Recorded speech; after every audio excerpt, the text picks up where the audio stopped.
Prof. Rocky jadi sudah hadir di Jogja landing tadi sekitar jam 11 ya. Kira-kira bawa akal sehat kan? Penuh, penuh. Penuh, alhamdulillah. Bagasi saya akal sehat tadi. Iya, Bung Rocky, kalau kita lihat sekarang ini begitu fenomenalnya Anda, begitu fenomenalnya statement-statement Anda yang begitu sadis gitu, yang membuat orang itu benar-benar penasaran seperti apa sih pemikiran-pemikiran Bung Rocky Gerung ya. Terutama di sini karena kita berangkat dari tema berpolitik dengan akal dan nalar ya. Kalau kita berangkat dengan tema ini Bung Rocky, sesungguhnya ini tema agak jadi-jadian karena akal dan nalar itu sama-sama. Jadi redundant, akal dan nalar, nalar juga bagian dari akal ya. Karena ini sebetulnya ada kode-kode kecil, kode-kode unik. Sesungguhnya dari huruf-huruf itu adalah penyelenggara acara hari ini. Oke. Dan di sini nggak cuma dari di mana mama, mana ini mama? Ya, anak milenial, mana anak milenial? Luar biasa. Dan mari kita langsung saja dengarkan penjelasan dan juga pemaparan dari Profesor Provokator Akal Sehat Rocky Gerung. Waktu dan tempat kami persilahkan. Oke, Hanum, terima kasih. Selamat sore. Assalamualaikum warahmatullahi wabarakatuh. Pak Amin, Mbak Titi, Pak Sukri. Saya ini muridnya Pak Amin Rais. Karena saya dulu sekolah pertama Fakultas Teknik, sekolah kedua Hubungan Internasional. Jadi saya baca seluruh bukunya Pak Amin Rais. Di tahun-tahun ya 80 awal. Salah seorang yang memulai teorisasi di dalam kuliah hubungan internasional adalah Pak Amin Rais. Saya lupa bukunya tapi warnanya hijau di depan itu. Jadi dari awal sebetulnya tempat ini adalah tempat bertemu akal pikiran dari awal. Karena kita masuk di dalam kampus. Walaupun ada banyak bangunan, ada tempat parkir berlebih, tapi suasana tetap suasana kampus, ada sekolah. Jadi kita sebetulnya tidak mungkin kekurangan akal pikiran. Karena kita bertemu di sini, ini dapil akal sehat namanya. Jadi kalau masih ada pendaftaran kedua, saya nyalek dari dapil akal sehat aja di sini. Dan Yogyakarta adalah tempat investasi akal sehat bahkan jauh sebelum Indonesia merdeka. Tokoh-tokoh pergerakan datang dari sini. Tokoh Muhammadiyah mendirikan, Anda bayangkan Kiai Ahmad Dahlan memilih untuk mendirikan sekolah dan tidak nyalek pada waktu itu beliau. Bayangin kalau Pak Ahmad Dahlan nyalek, maka nggak ada infrastruktur sekolah Muhammadiyah di Indonesia. Setelah dia nyalek, setelah dia mendirikan sekolah, dari sekolah-sekolah itu tumbuh caleg-caleg bermutu di Republik ini. Awal pendirian PAN saya tahu sejarahnya mulai dari Maras segala macam, dan kita sebut itu sebagai partai reformasi pertama karena kita mendalilkan akal pikiran melalui Partai Amanat Nasional. Pada waktu awal sejarah pendirian partai ini, di sekitar Menteng banyak diskusi tentang apa itu reformasi. Jadi sekali lagi, infrastruktur pikiran, akal dan nalar sebetulnya menjadi fondasi pertama dari pertemuan kita di sini. Itu yang kita punya. Tadi Pak Amin hanya bicara pendek, saya masih nguping. Beliau mengatakan, saya tidak bicara banyak, saya tahu diri. Karena itu dia mundur. Lalu duduk. Ada yang nggak tahu diri, berdiri terus salah melulu.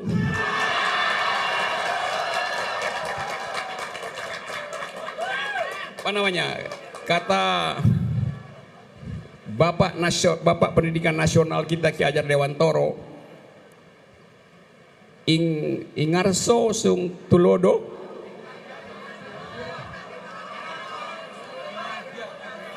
ngarso ing madio mangun karso tutwuri handayani. Pak Amin memilih mangun karso di tengah dan tutwuri handayani di belakang itu. Yang di depan ingarso sung ngapusi.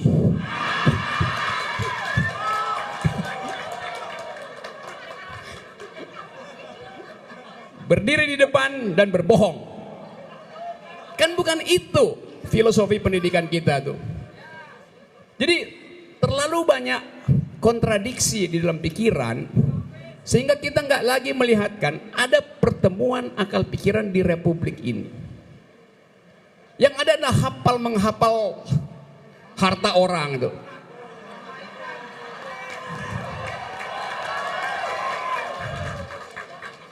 Kan itu datang dari hati yang dengki, iri segala macam, menghafal harta orang. Kan ajaib. Jangan-jangan beliau hafal juga berapa banyak cacing yang ada di tanah yang dia hafal itu tuh. Jadi kita ada di situ sehingga hoax muncul kemana-mana. Kita nggak tahu mana yang hoax, mana yang bukan. Karena memang kekuasaan ini memulai politik pagi hari dengan hoax, mengedarkan siang hari, dan bikin hoax malam hari untuk diedarkan lagi pagi hari. Jadi kita hidup dari hoax ke hoax.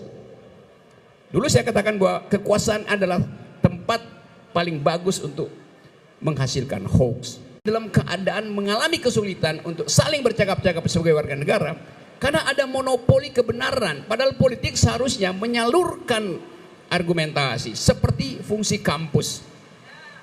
Teman-teman, karena itu saya nggak lagi baca koran, karena soal keadilan, soal kebenaran nggak ada di headline koran.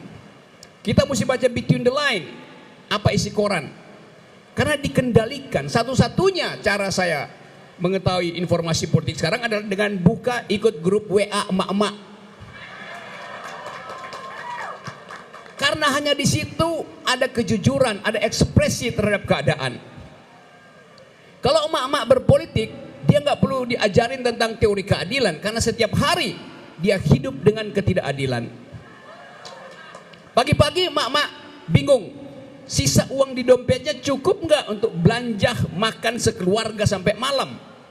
Itu udah membingungkan dia. Kita nggak perlu ajarin keadilan pada emak-emak yang pergi ke pasar. Malam hari emak-emak masih harus berpikir, cukup nggak sisa uang belanja untuk sekedar jajan buat anaknya yang masih balita tuh. Jadi ketidakadilan itu ada di dalam pertemuan tatapan mata antar manusia, dan kita tahu bahwa ada kecemasan, ada kegelisahan, dan lebih dari itu ada keinginan untuk perubahan. Nah, kita mungkin bisa menghentikan oposisi, menghentikan saya bicara, menghentikan Sudirman Said bicara, menghentikan Ahmad Dhani bicara, menghentikan Babe Haikal bicara. Tapi siapa yang nekat menghentikan suara keadilan dari rahim emak-emak? Di dalam pikiran emak-emak cuma ada satu, itu rahimnya harus melahirkan generasi cerdas ke depan. Itu adalah pesan dari konstitusi. Sehatkan bangsa, cerdaskan bangsa, yang seharusnya menjadi tugas dari pemerintah. Tapi bagaimana mungkin tugas mulia itu dihasilkan bila sang penguasa hanya mampu menghafal. Sekarang ya itu dulu menghafal nama ikan, sekarang udah mampu menghafal luas tanah orang tuh. Naik sedikit, pengetahuannya naik sedikit, tapi pengetahuan hafal menghafal. Ini ada apa nih? Wah, tadi saya ambil dari meja Pak Amin Rais nih. Wah, 2. Saya perlu satu nggak cukup, jadi saya ambil 2 tadi.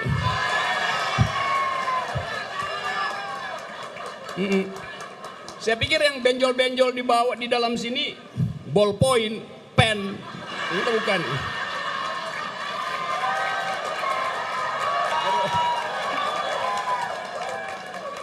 Lo dalam teknologi sekarang ini jeruk pun bisa jadi mikrofon.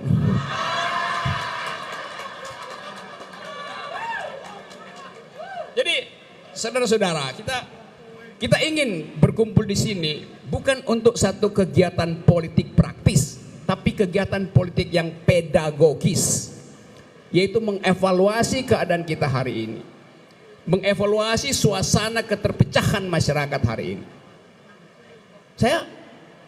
Saya menemukan keakraban di sini karena kita bisa bercakap-cakap, ngobrol.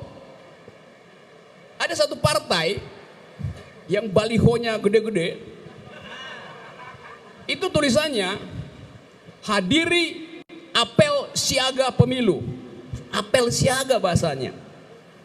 Lalu tangannya no. Bagaimana politik disuruh hadiri apel siaga? Politik itu percakapan. Apel siaga saya berdiri, terus dengar seseorang yang badannya besar, celananya di sini, dan mulai pidato memberi perintah. Nggak ada dialog. Politik adalah dialog gitu. Apel siaga artinya berkumpul mendengarkan perintah dan tidak boleh bergerak. Jadi kita lihat bahwa kita mengalami pembodohan termasuk di dalam cara kita mengatur tubuh itu. Apel siaga. Itu kan apel siaga ada cuma di tentara, di militer. Nah, capres yang basisnya militer pun nggak pakai istilah apel siaga. Ini sipil pakai istilah apel siaga. Artinya sipil yang nggak pede itu. Dan apa isi apel siaga? Adalah briefing, adalah doktrin. Kami Pancasila. Ya udah, terus mau ngapain itu? Dan ingin dikatakan bahwa kami Pancasila itu adalah slogan toleransi. Tidak. Mengucapkan kami Pancasila itu slogan arogansi. Memusuhi warga negara yang lain. Meminggirkan pikiran yang lain. Dan itu bukan yang dimaksud oleh Kiai Haji Ahmad Dahlan, oleh Ki Hajar Dewantoro. Mereka mengajarkan percakapan. Karena itu, kalau misalnya bayangkan, kalau pikiran di negeri ini kita kumpulkan hari ini, maka yang paling pertama terlihat adalah jejak pikiran Muhammadiyah. Karena Muhammadiyah ada di seluruh kota termasuk kabupaten. Saya sudah berapa kali kasih kuliah di Universitas Muhammadiyah di kabupaten, masuk ke kabupaten. Ada 186. Hafal saya kalau itu.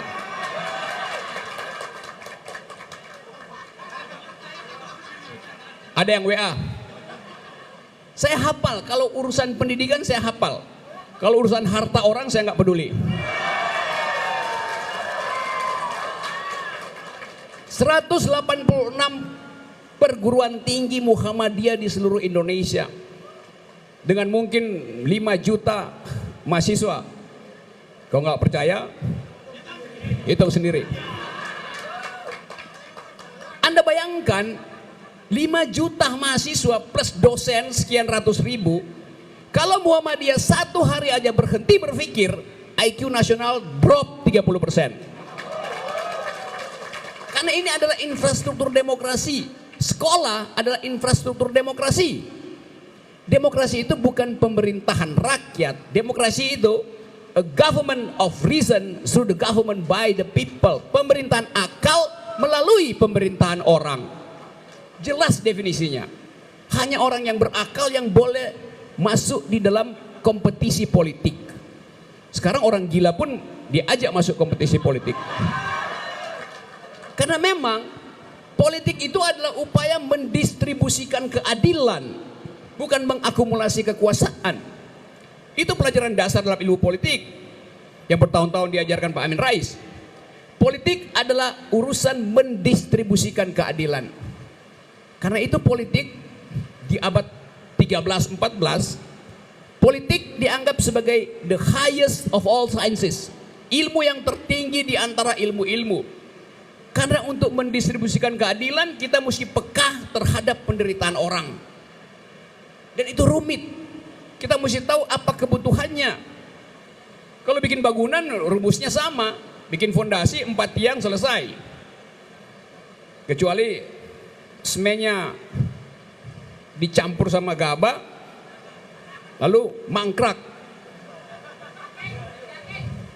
Jadi yang nggak boleh mangkrak adalah akal pikiran. Yang nggak boleh mangkrak adalah jalan pikiran. Jalan tol boleh mangkrak, tapi jalan pikiran tidak boleh mangkrak, karena negeri ini didirikan dengan cara mengaktifkan jalan pikiran. Sekarang kita tiba-tiba punya pemimpin yang bahkan tidak paham sejarah masa lalu bangsa ini, karena terus-menerus menghitung kemampuan untuk mengakumulasi kekuasaan hari ini. Padahal menjadi pemimpin adalah pertama-tama dia harus punya visi akademis, visi intelektual. Itu namanya pemimpin. Karena kita hidup di dalam era di mana pertandingan pikiran menjadi dasar dari kompetisi politik. Jadi pemimpin harus punya visi jauh ke depan dan punya memori jauh ke belakang. Itu tandanya pemimpin. Tahu arah masa depan dan paham asal usul bangsanya sendiri. Itu artinya dia harus punya ingatan yang kuat dan punya harapan yang besar. Tapi kalau kita hitung hari ini, apa ingatan beliau terhadap masa lalu? Jangankan ingatan tentang sejarah Muhammadiyah yang lebih panjang dari Republik, ingatan tahun 34, ingatan 1908, ingatan 2014 saja dia nggak punya. Dia lupa. Siapa yang menginvestasikan kepentingan, menginvestasikan politik, itu membuat dia buyar untuk paham. Itu pentingnya visi tidak mungkin hilang bila dia ada di kepala. Visi itu apa yang ada di kepala, bukan apa yang dia ada di atas meja debat sebagai contekan.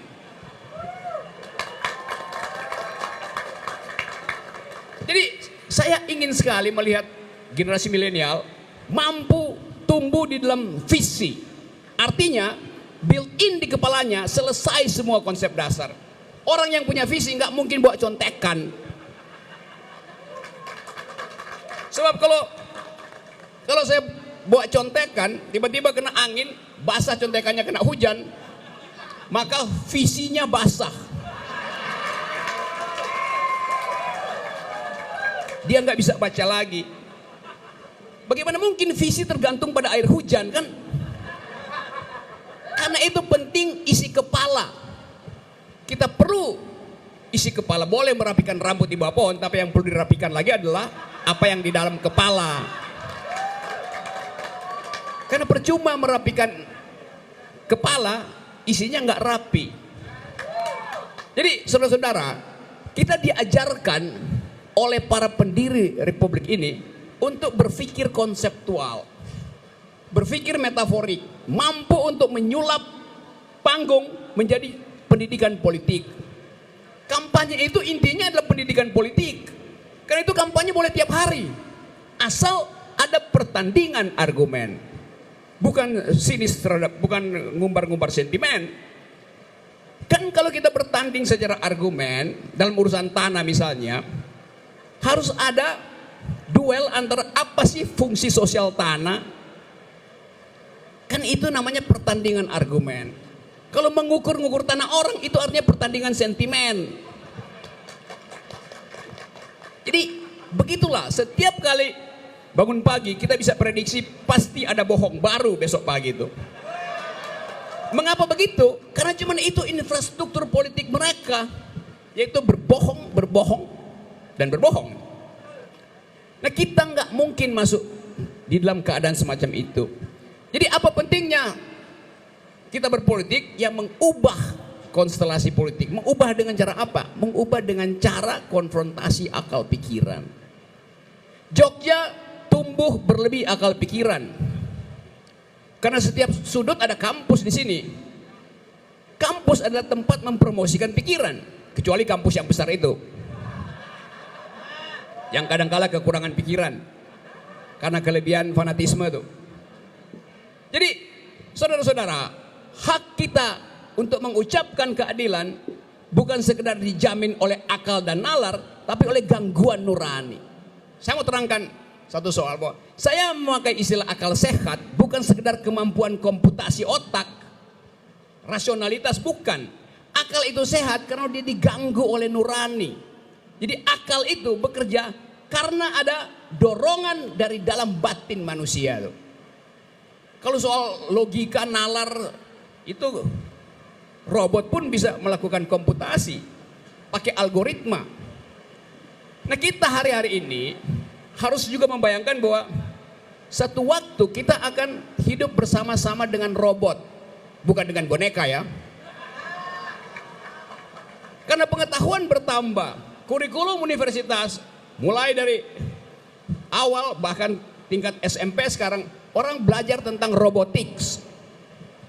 Sekarang ada yang praktekin robotics tanpa tahu ilmunya, namanya robot pulpen.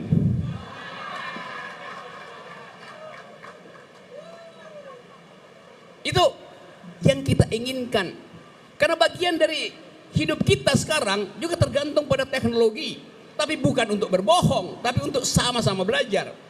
Kalau Anda hari ini datang ke sini, saudara-saudara, mak-mak datang ke sini, dan ketinggalan handphone, itu 2 jam cemas mak-mak. Karena kehilangan handphone, ketinggalan handphone, artinya ketinggalan sebagian dari identitas kita. Demikian juga si handphone, dia tertinggal, dia cemas. Kemana mak-mak yang setiap pagi menjat-menjat tombolnya untuk oposisi? Jadi kita manusia Oke.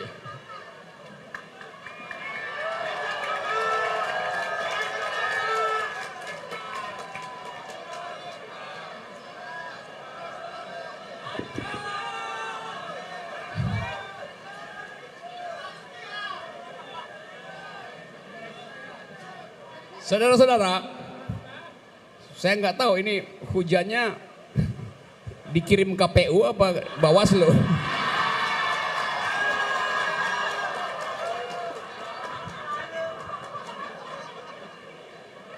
Jadi, saudara-saudara, kita mulai berpikir bahwa dari Jogja kita bangun 2 hal. Dari Jogja kita bangun 2 hal. Dari Budi Mulia kita bangun 2 hal. Dari Adi TV kita bangun 2 hal. Apa 2 hal itu? Pertama adalah infrastruktur keadilan. Yang kedua adalah infrastruktur pemikiran. Adil dan berpikir. Bangsa ini membutuhkan 2 hal itu. Saya katakan tadi bahwa hari ini kita hidup di dalam apa yang disebut sebagai algoritma. Algoritma itu adalah teknologi yang menuntun kita untuk mengambil keputusan. Tadi saya katakan, kalau mak-mak misalnya atau para mahasiswa ketinggalan handphone, si handphone juga merasa kok saya nggak berguna lagi.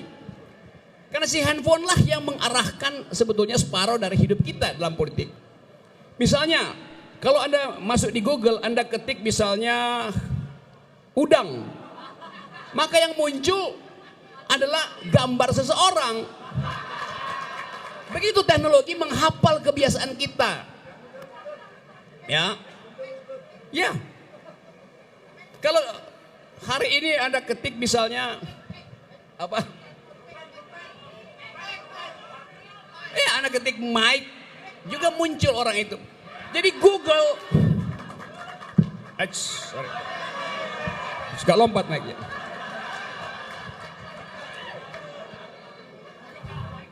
Orang kalau terlalu bohong, akhirnya dia ditegur oleh mic-nya sendiri.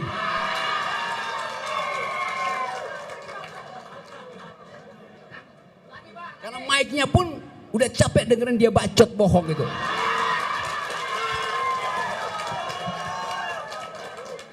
Nah, saya setiap minggu ada di 2-3 universitas di daerah. Jadi saya merasakan detak jantung perubahan, terutama di kampus.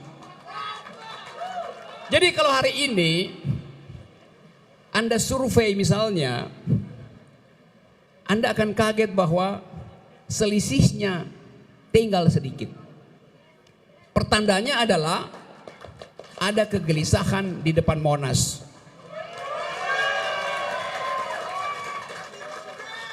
Orang kalau nggak gelisah dia biarin aja, mau dibully kayak, mau dibilang hoax kayak, yang penting kita ada di atas. Namanya petahana minimal 60%. Tapi justru karena soal itu, karena dari awal politik sekedar diandalkan pada kekuasaan, dia lupa bahwa ada suara rakyat yang otentik, yaitu suara mahasiswa dan suara emak-emak.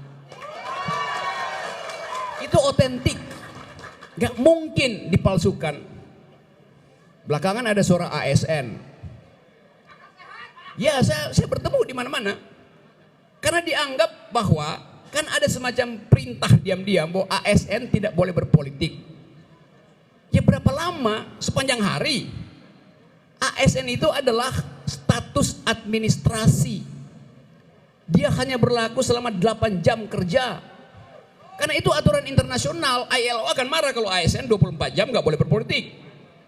Karena dia tidak berpolitik, karena dia melayani publik selama 8 jam. Birokrasi bekerja 8 jam. Setelah itu pasti dia berpolitik. Kalau ada seorang ASN, guru misalnya di sekolah negeri, jam 5 dia pulang, habis maghrib, di meja makan dia berdiskusi dengan suaminya. Dia bertanya pada suaminya, cukup enggak tabungan kita 2 bulan ke depan, mengingat tahun politik segala sesuatu menjadi tidak pasti. Pertanyaan dia ada pertanyaan politis, karena dia bertanya tentang harga bahan kebutuhan pokok. Jadi politik itu aja di meja makan keluarga, yang nggak mungkin dihalangi oleh Bawasri, Badan Pengawas Jari. Karena begitulah politik. Kita hidup terus-menerus dengan kebijakan publik, maka setiap warga negara juga melakukan evaluasi terhadap kebijakan itu. Jadi pertama-tama kita adalah warga negara, baru kita punya profesi, ASN, segala macam. Nah, kalau kita kasih kritik pada pemerintah, justru karena kita menginginkan ada perubahan kebijakan. Karena ini bukan sekedar menyangkut statistik, tapi nasib orang kecil.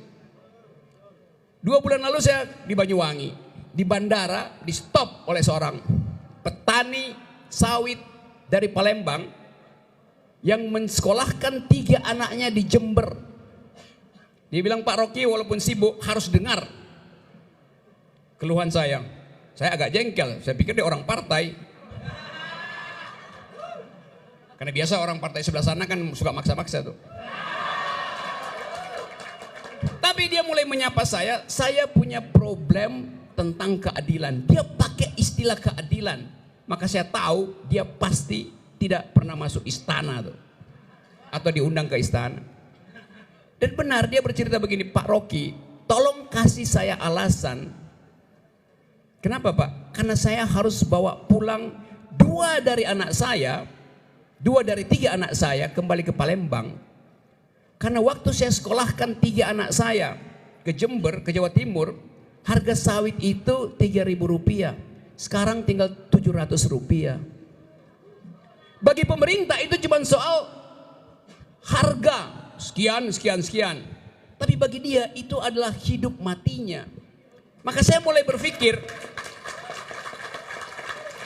bayangkan misalnya si bapak ini berhenti setelah turun pesawat 2 kali naik pesawat pasti kan, dari Palembang ke Jakarta Banyuwangi. Bayangkan di pesawat kegelisahan apa yang dia pikirkan sehingga dia mesti, kebetulan dia ketemu saya tuh. Lebih dari itu, saya membayangkan bahwa sebelum dia tiba di Banyuwangi, malam sebelumnya dia pasti tangis-tangisan dengan istrinya. Karena istrinya pasti akan bilang jangan dibawa pulang, malu nanti. Malu buat siapa? Malu buat komunitas mahasiswa di Jember yang tiba-tiba 2 anaknya bilang kami harus pulang karena nggak bisa bayar uang kuliah.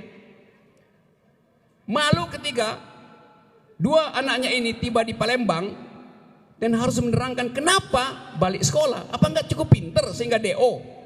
Padahal karena harga sawit yang jadi dasar perencanaan sosial dia mengalami kemerosotan karena kebijakan publik yang tidak memproteksi dasar hidup manusia. Jadi soal harga sawit itu bukan sekedar harga internasional, tapi harga diri seorang manusia. Harga diri. Si anaknya nggak tahu mau ngomong apa nanti ke teman kosnya di Jember karena dia mesti pulang. Jadi ini duduk perkaranya tuh. Keadilan itu bukan apa yang ditampilkan di statistik, tapi apa yang dirasakan karena pertemuan antar warga negara. Saya sama warga negara dengan dia. Mungkin kalau dia melapor ke dinas sosial, cuma dibilang ya udah anak kamu udah nanti masukin panti sosial supaya nggak jadi pengemis di Jember. Kan itu penyelesaian birokratik, bukan sense keadilan yang ditumbuhkan. 2 minggu lalu saya ketemu dengan 1.000 dokter di Surabaya mengeluhkan tentang BPJS. Dan saya tahu Muhammadiyah punya tagihan 700 miliar ke BPJS. Dokternya mengeluh karena dia cuma dibayar 9.000 rupiah per visitasi.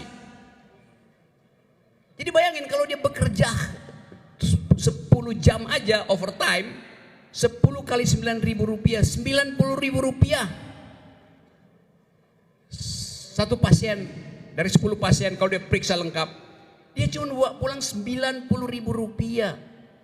Ada satu dokter ahli anestesi lagi S2, akhirnya dia bilang saya mungkin mau berhenti kuliah karena nggak mampu lagi bayar uang kuliah, karena nggak dibayar oleh BPJS rumah sakitnya, dan dia akibatnya tidak punya tabungan untuk meneruskan kuliah. Padahal dia ahli anestesi. Jadi berapa banyak pasien yang akan menderita kesakitan ketika dioperasi karena dokter anestesi tak mampu lagi masuk ruang praktek karena dia mesti cari pekerjaan di luar. Berapa yang putus sekolah?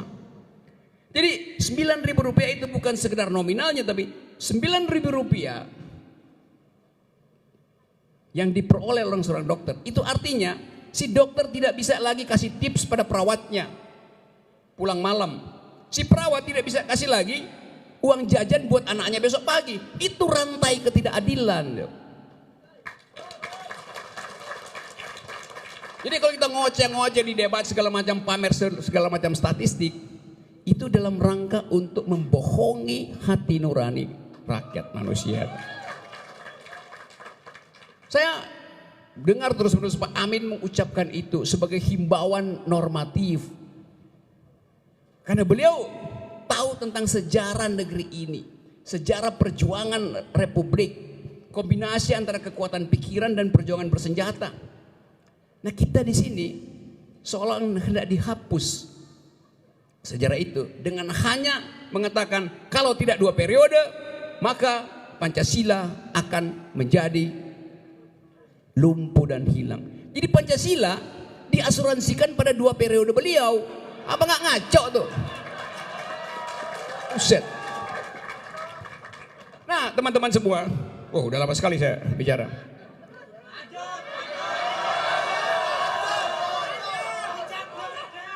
Kita menginginkan, nanti ada percakapan lagi, bahwa negeri ini harus kembali dituntun oleh akal pikiran. Satu waktu di abad 18 ada seorang wartawan tanya pada seorang filsuf Prancis namanya Jean-Jacques Rousseau. Dia tanya begini, Pak Rousseau, Profesor Rousseau, apa penyebab runtuhnya Romawi? Romawi itu kerajaan besar yang di tahun 100 abad pertama akhirnya runtuh. Kata Jean-Jacques Rousseau, demokrasi itu ibarat buah sangat bagus buat pencernaan, tetapi hanya lambung yang sehat yang mampu mencernanya. Pertanyaan kita, lambung macam apa yang ada di depan Monas sehingga gagal untuk mencerna buah demokrasi itu? Itu dari sejarah. Karena itu, kalau saya terus dituduh sebagai pro Prabowo, saya bilang enggak, saya enggak pro Prabowo. Kan kalian sama-sama oposisi. Iya saya beroposisi, Pak Prabowo beroposisi. Kenapa mesti dihubungkan? Kan otaknya ngaco. Semua saudara juga beroposisi. Tetapi karena ingin ditempelkan. Semua orang sekarang beroposisi. 120 juta masyarakat beroposisi. Namanya Rocky Gerung, Amin Rais, Hanum, Titik Soeharto, Prabowo, Subianto. Semuanya beroposisi. Itu soal kita hari ini. Berarti Anda ikut Prabowo karena sama-sama oposisi. Kenapa gak sebaliknya Pak Prabowo ikut saya juga beroposisi. Jadi yang saya mau terangkan adalah kebusukan berpikir itu tuh. Karena mau bikin langsung konflik. Menebar konflik, mau memecah belah tuh. Jadi saudara-saudara sekali lagi, saya tidak akan menggelar karpet merah buat Prabowo. Karena dia punya banyak karpet dan warnanya macam-macam. Tapi saya akan menggulung karpet merah istana. Terima kasih.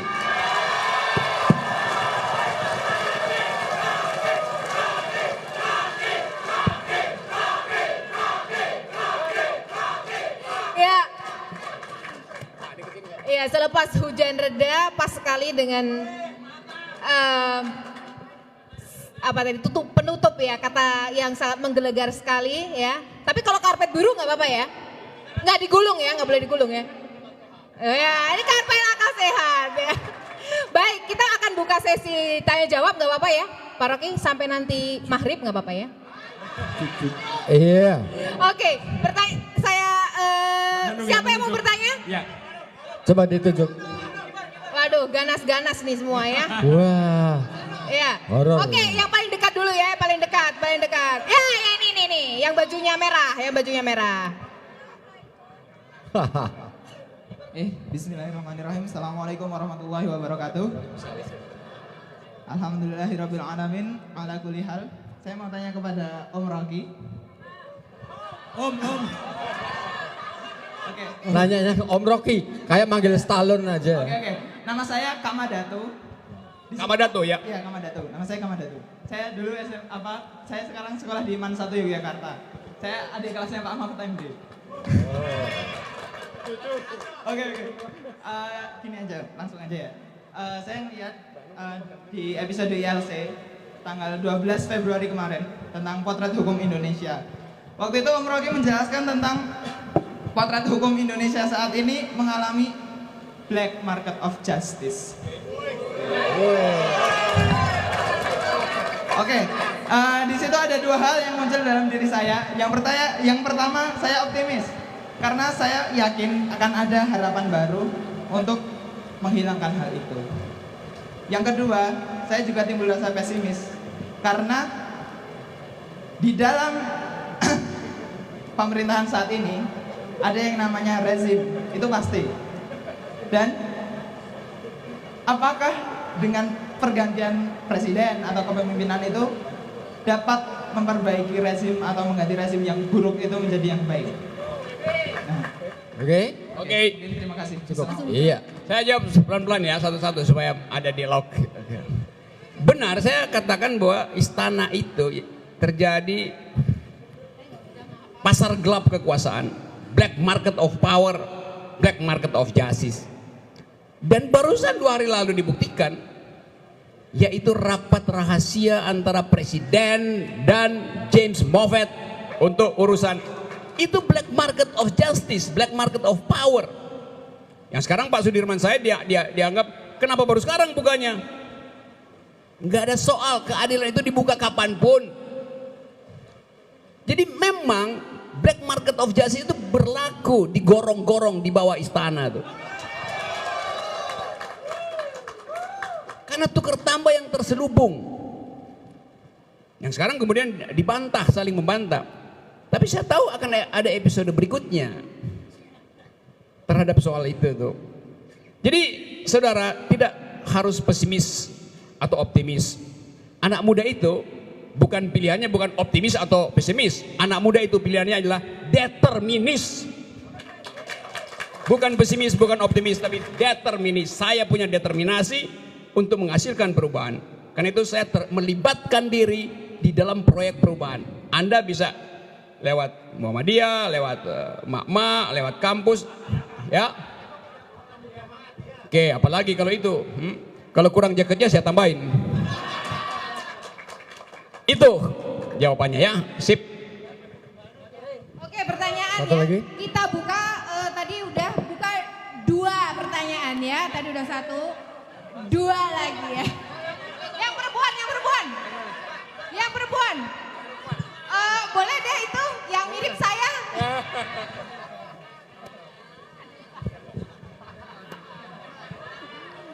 Assalamualaikum warahmatullahi wabarakatuh. Bung Rocky, nama saya Tasnim Fauzia. Saya seorang emak-emak beranak 2. Dan saya merasakan begitu mahalnya sekarang seluruh barang-barang bahan pokok. Oke.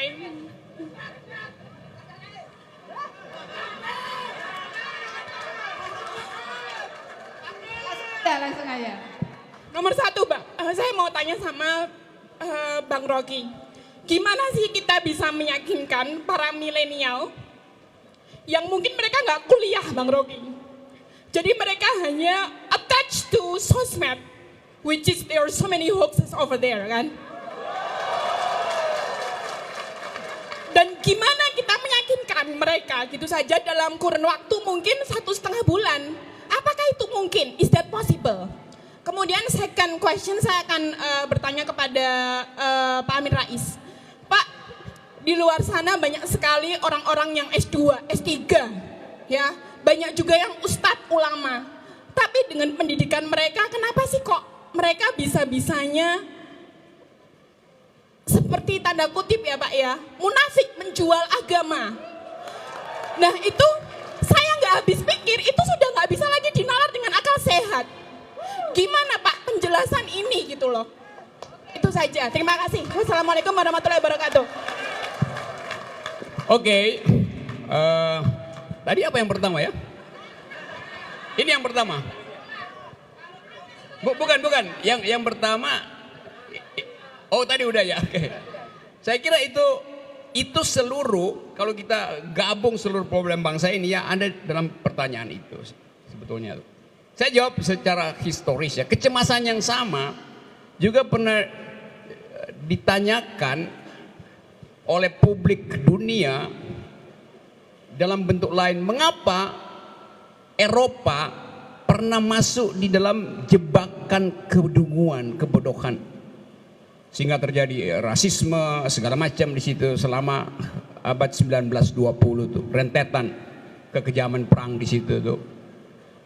Salah seorang yang menjawab dengan sangat tepat namanya Isaiah Berlin, filsuf yang mempelajari sejarah dunia tentang politik. Dia jawabnya begini, Eropa itu mengalami jalan buntu karena pemimpinnya adalah the mediocre, orang yang separuh-separuh. Separuh punya pengetahuan tapi ingin pamer, separuh punya kekuasaan tapi arogan, separuh soleh tapi ingin masuk surga.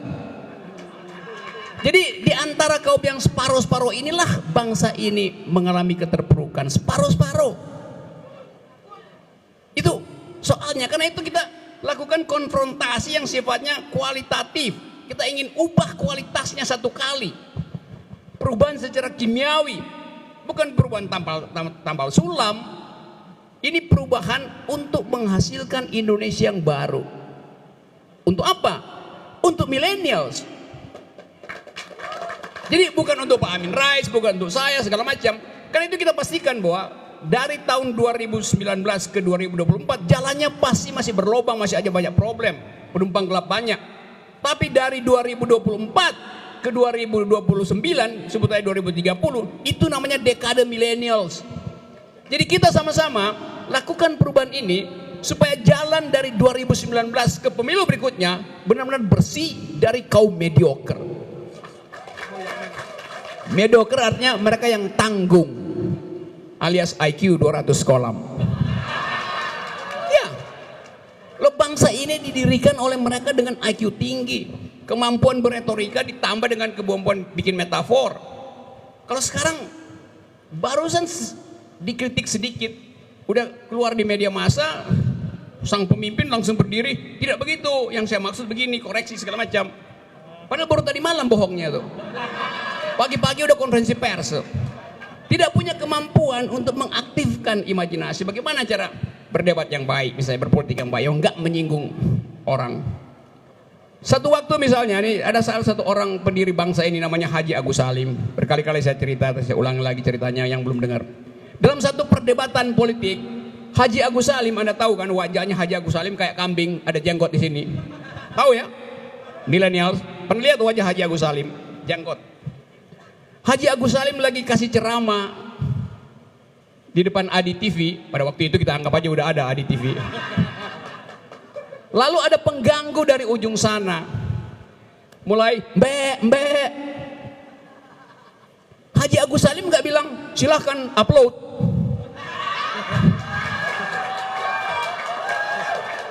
Haji Agus Salim bilang begini, saudara-saudara panitia, setahu saya diundang di forum manusia. Mengapa ada binatang di ujung sana? Itu datang dari kecerdasan. Kan begitu kita inginkan kan? Sehingga si makhluk pengganggu tadi diam-diam dia pulang sebelum sempat mendownload Aqua.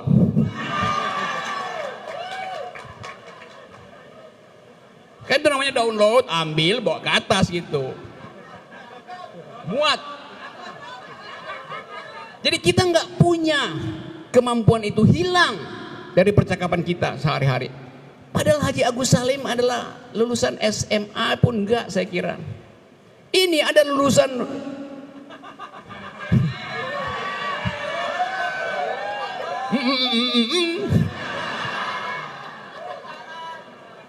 Jadi kita perlu ganti akal.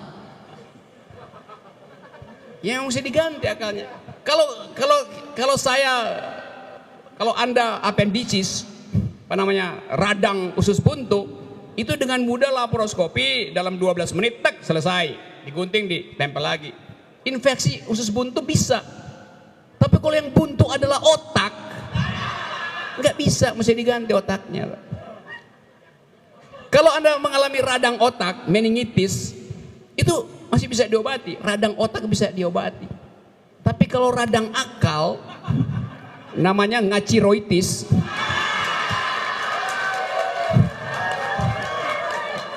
ya mesti diganti akalnya. Karena itu adalah CPU, Central Processing Unit dari bangsa ini. Jadi nggak mungkin ditambal sulam akal yang sudah kropos itu. Nah, kita membayangkan bahwa nanti setelah 2017 nggak mungkin lagi ada obat bagi bangsa ini. Obatnya sendiri udah kadaluarsa, bagaimana mau dipakai itu. Jadi sekali lagi teman-teman, saya mengerti bahwa kita hanya bersatu untuk menginvestasikan ulang keadilan dan untuk menghidupkan ulang akal pikiran. Itu tugas milenial. Baik, jadi istilah munafikun tadi memang dari Al-Quran ya. Jadi saya harus merujuk kepada Al-Quran. Jadi Al-Quran itu mengatakan bahwa sepanjang sejarah selalu ada munafik laki-laki dan perempuan yang jualnya itu adalah amar mungkar nahi ma'ruf. Jadi al-munafiquna wal munafiqatu ba'dhum min ba'd ya'muruna bil munkar wa yanhauna 'anil ma'ruf wa yaqbiduna aydiyahum. Mereka tangannya menggenggam, tidak pernah beramal soleh.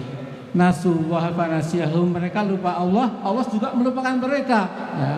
Karena itu innal munafiqina humudz zalimun, orang munafik pasti zalim. Ya, itu pertama. Kemudian ciri orang munafik itu ada 3 atau 4 ya. Yang 3 mengatakan cirinya kalau bicara bohong, kalau janji engkar, kalau dikasih amanat khianat. Yang keempat itu hadisnya juga sahih, wa idza khasama ghadara, kalau sedang bertanding, sedang berlomba menggunakan cara yang keji, ghadara. Nah sekarang masalahnya mengapa ada orang pinter, kadang-kadang profesor buta, kadang-kadang mungkin kiai, mungkin kadang-kadang ada orang UGM dan lain-lain ya. bisa-bisanya ya akasiatnya tidak murub ya. Jadi nalar itu dari kata nador ya. Nador itu dari kata Al-Qur'an, afalat tanzurun, mengapa tidak gunakan nalar dan lain-lain ya. Jadi jawaban saya nanti kita selesaikan di rumah lebih jelas ya. Bahwa yang penting jangan jadi orang munafik karena bahaya sekali. Wa'adallahul munafiqina wal munafiqat wal kuffara nar jahannam. Allah telah berjanji pasti akan memasukkan munafik perempuan laki-laki dan orang kafir ke neraka jahanam. Ya. Jadi tolong saudara-saudaraku, di sini gak ada orang munafik ya. Kalau ada lekas-lekas istighfar, kembali akal sehat, nalar sehat, dan ingat hidup sementara. Jangan jual dunia yang fana ini dengan sekeping dolar atau seonggok rupiah ya. Saya kira itu saja, terima kasih.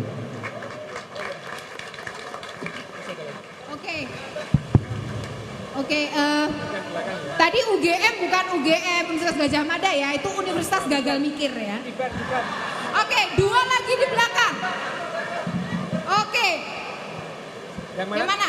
Ya Mas ini ya boleh. Ya yang pakai tas ya, cepet aja ya Mas ya. Bismillahirrahmanirrahim. Assalamualaikum warahmatullahi wabarakatuh. Nama saya Agung Doso Setiawan. Saya mantan mahasiswa 2002 dulu tapi ya. Gini, yang pertama akan saya tanyakan adalah perihal politik kampus. Dulu saya seorang aktivis bebas-bebas saja berpolitik. Karena dulu saya ikut di luar kampus, ikut HMI juga, ya kan, ikut banyak kegiatan dan itu politik. Dan setiap kali ada sesuatu yang salah pasti kita akan protes. Nah saat ini saya melihat mungkin untuk teman-teman mahasiswa saya kurang melihat antusias teman-teman untuk berpolitik. Itu yang pertama. Terus yang kedua untuk mungkin Mbak Hanum, mungkinkah ADTV akan jadi TV nasional untuk sebagai pencorong perubahan Indonesia ya? Apakah mungkin? Apakah bisa? Karena saat ini media kita sangat dikuasai oleh rezim sebelah sana ya. Terus yang ketiga, tambahan lagi bahwa apakah Mas Rocky akan selalu jadi seorang oposisi? Andai kata saya yakin saya nanti kubu yang akan kita dukung saat ini akan menang, saya sih menginginkan kalau Bung Rocky atau Mas Rocky bisa masuk di pemerintahan.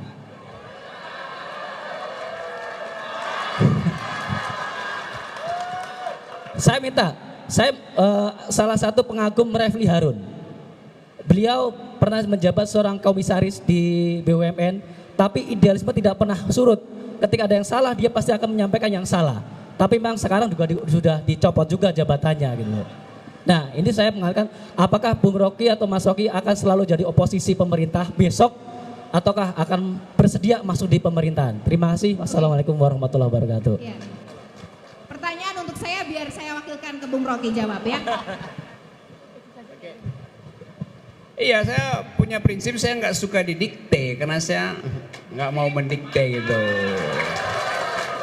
Jadi kalau saudara tidak tanyakan, mungkin ada yang akan terjadi. Tapi karena justru saudara tanyakan, maka saya tidak ingin melayani soal semacam itu. Karena gini ya, seluruh energi bangsa ini hari ini kita pakai untuk menggulung karpet istana, bukan menghitung-hitung ada berapa kursi baru di istana nanti itu.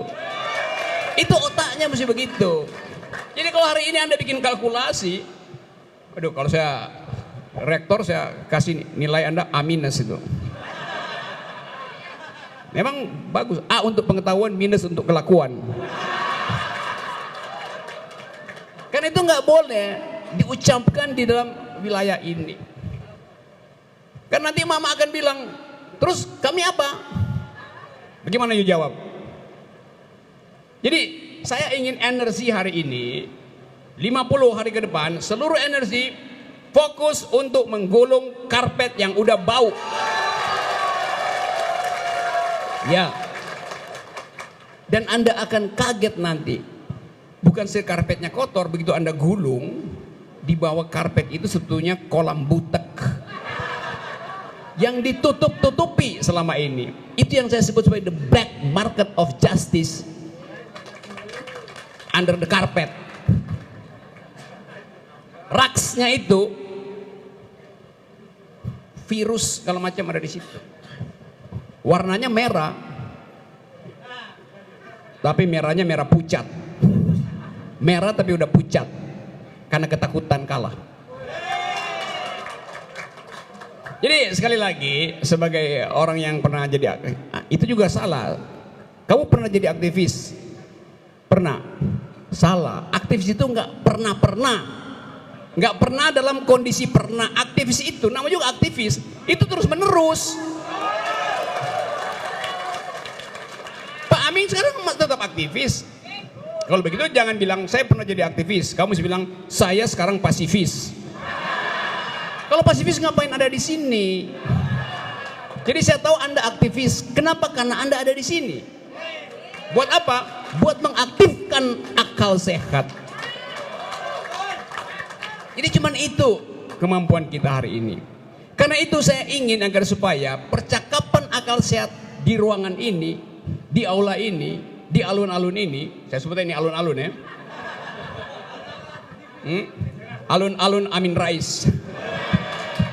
AAR, alun-alun akal sehat. Yang kita bicarakan di alun-alun ini tidak boleh sekedar beredar di antara WA grup saudara-saudara. Karena kita saling tahu.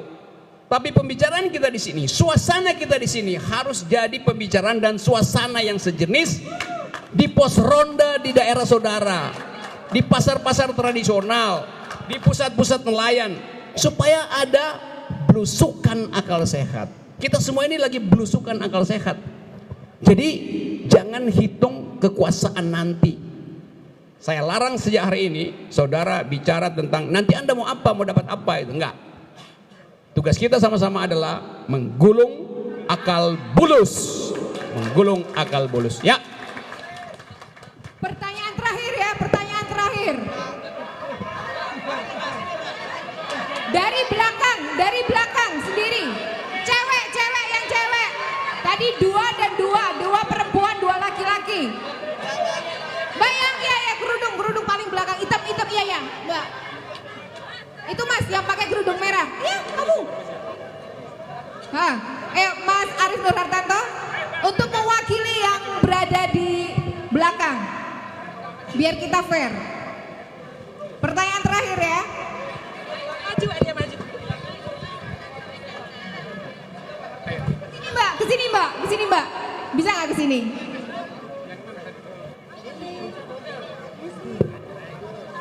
Ini mama milenial, sini Mbak. Assalamualaikum warahmatullahi wabarakatuh. Saya Dayu Abriani, mahasiswa dari Palembang. Mendengar tadi emak-emak yang menangis, saya jadi ingat dengan orang tua saya yang sekarang harga karet itu sangat murah. Itu mungkin terdengar sangat egois karena saya menginginkan harga karet itu naik, tapi saya ingin menanyakan kenapa harga karet dari semenjak saya SMA sampai sekarang saya kuliah itu tidak pernah ada kenaikan. Dan yang selanjutnya itu adalah apakah benar permasalahan ekonomi saat ini untuk membantu saudara-saudara kita yang ada di Papua? Terima kasih. Oke, akan dijawab oleh Bung Rocky sekaligus menutup diskusi kita pada sore hari ini. Ya.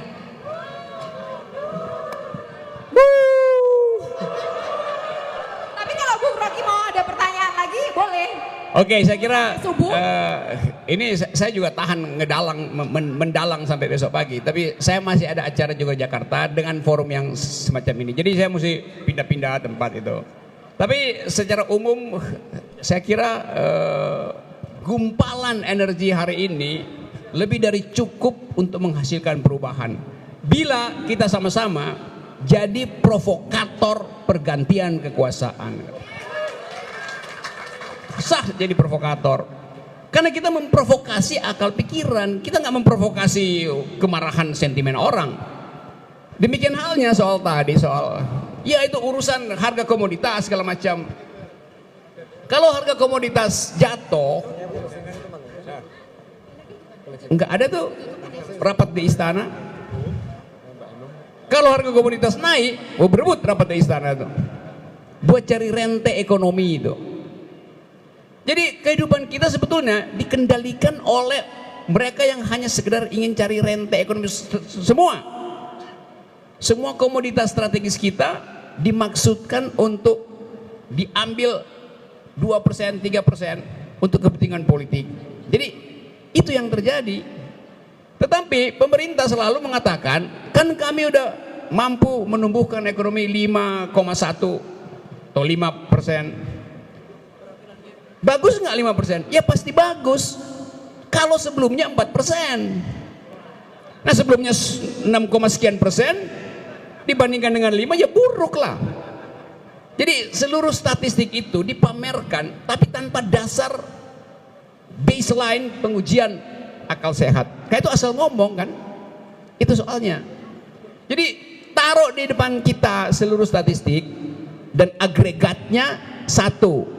Ekonomi cuma tumbuh 5,0%, janjinya 7%. Ditagihkan pada janji pun udah nggak bisa. Apalagi ditagihkan dengan prestasi sebelumnya. Jadi kalau disebut 5% itu nggak ada kabinet pun ekonomi pasti tumbuh 5%. Ya, karena emak-emak yang bangun pagi pergi belanja ke pasar itu udah menumbuhkan ekonomi 3%. Tanpa ada intervensi pemerintah, emak-emak dengan sendirinya pergi ke pasar tawar-menawar belanja. Emak-emak naik ojek pergi ke pasar tambah 2% pertumbuhan ekonomi.